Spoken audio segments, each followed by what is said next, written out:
Speaker, on our record, we brought inflation down to 2%. It has doubled under him. We left him the fastest growing economy in the G7. It is no longer.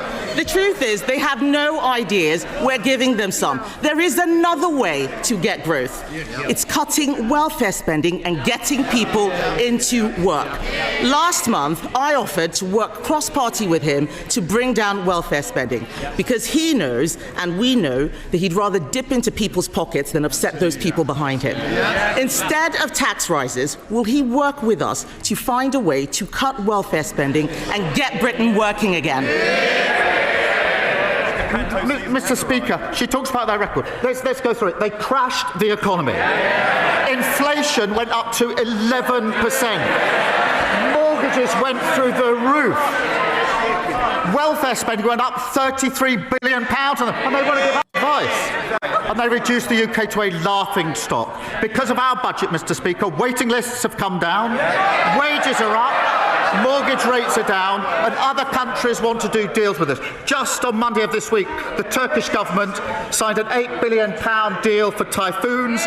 Earlier this year, the Norway government a £10 billion for frigates. That is because of the budget that we passed, fixing the mess that they left. Mr. Speaker, it's not because of the budget that he passed. I started that deal back in January 2024. But I welcome it.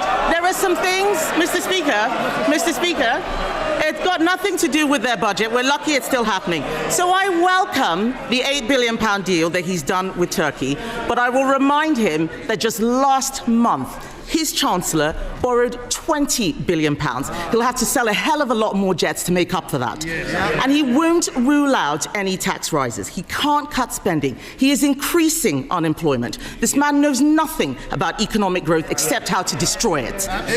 In his weakness, Mr. Speaker, he has caved into the unions with their regulations that will cripple businesses, costing them £5 billion every year. Yes, please do speak up, because I want every single business out there to hear Labour MPs heckling when we talk about the damage that they are doing. So I ask the Prime Minister, how on earth can he consider adding more burdens for these firms to deal with? Mr. Speaker, she's overlooked the fact that we had the highest growth in the G7 the first 6 months of this year, and that growth's just been upgraded. 3 interest rate cuts. Mr. Speaker, we're not going to take lessons from them. She's now introduced what I understand to be, I think she calls it a golden economic rule, this golden rule that she's now putting forward, very golden. £47 billion, Mr. Speaker, of unspecified spending cuts with no detail whatsoever. Mr. Speaker, let me put that in context. That would be 85,000 fewer nurses, 234,000 fewer teachers, or cutting every police officer in the country twice over.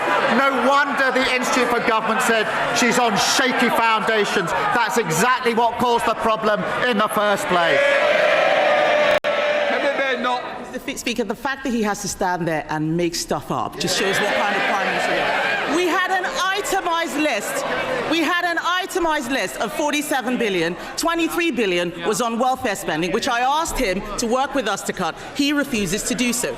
All he knows how to do is tax, tax, tax. If you work, they tax you more. If you save, they tax you more. If you buy a home, they tax you more. None of these taxes were in the manifesto, which he had 4 years to prepare. Mr. Speaker, he's raising taxes because he is too weak to control spending. He's blaming us, he's blaming the OBR. Last week they were blaming Brexit. Isn't the truth that with this Prime Minister, it's always someone else's fault? They were kicked out of office because they broke the economy. They won't be trusted for years to come.